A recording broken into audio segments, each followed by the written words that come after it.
食燒味同牛腩一樣，名人去到梗係斬塊靚位俾你啦。普通百姓又點呢？今日就等我呢個平民去試下佢最真實嘅水準啦。大家好，歡迎嚟到不能肚餓嘅頻道。呢套係燒味秀周年節慶送嘅餐具，有冇街坊都有 keep 住？可以留言話俾我知。其實幾年前燒味秀未紅嗰陣，我已經係熟客，平時加餸叫外賣都係食開佢。最近呢間鋪爆紅咗，究竟佢仲保唔保持到水準呢？今日就一齊去睇睇啦。由於呢期太多客人幫襯，餐廳特別貼咗叉燒同埋燒鵝大約出爐時間俾顧客參考，等大家容易啲食到啱啱出爐嘅燒味。俾大家參考下，今日叉燒出爐嘅時間係上晝11點半、下晝12點、12點40分、下晝3點、下晝5點。時間或者有唔同價，以現場為準。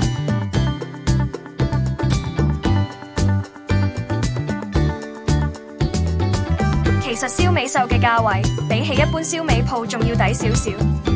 除咗主打嘅燒味、粉麵飯之外，佢仲有早餐同下午茶供應添，選擇都算多元化㗎。影片係全自費製作，希望觀眾你可以訂閱支持啦。第一樣食嘅係燒鵝下裝。講到食燒鵝，我通常會叫下裝，因為係隻鵝嘅後半部分，除咗有最嫩滑嘅鵝髀之外，仲有埋肉質肥美多汁嘅鵝腩位。叫下裝仲可以睇到隻鵝嘅大細，同埋佢有冇偷工減料，有冇拎走陰肉，呢個陣間再講。而家我哋一齊睇下呢份下裝嘅大細。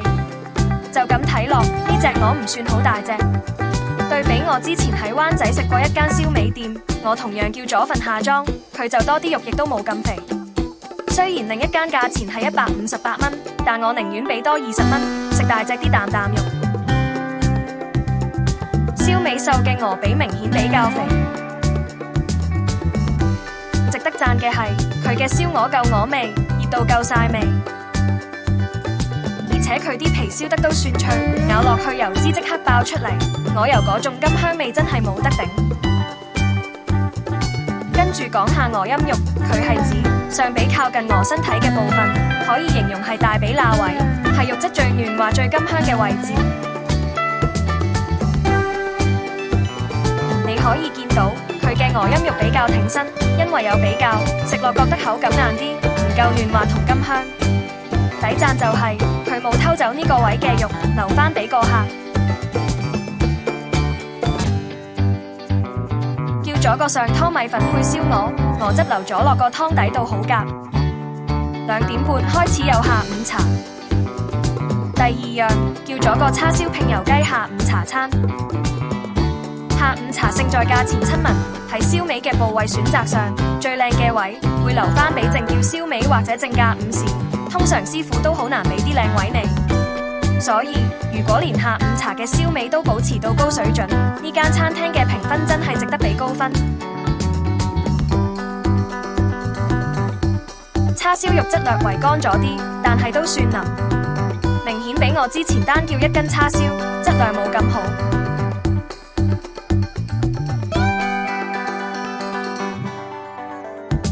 今日油雞個皮嘅色澤淺咗少少，雞皮做得好爽滑，完全唔會覺得肥膩。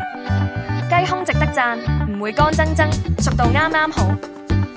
公道啲睇，以下午茶嚟講，首先份量夠大碗，唔會得幾啖。而叉燒同油雞嘅份量同味道都對得住價錢，食得過價。下午茶餐仲要送埋熱飲，凍飲都係加3蚊。總括嚟講，今次食嘅呢隻鵝比較肥同埋少肉，優點係皮脆同有鵝味，而且價錢上相對都抵少少，不妨一試。影片係全自費拍攝嘅，好多謝你可以睇到嚟呢度。如果你中意呢段影片嘅話，希望你可以幫手訂閱。觀眾你嘅支持就係我拍片嘅最大動力啦，好多謝你。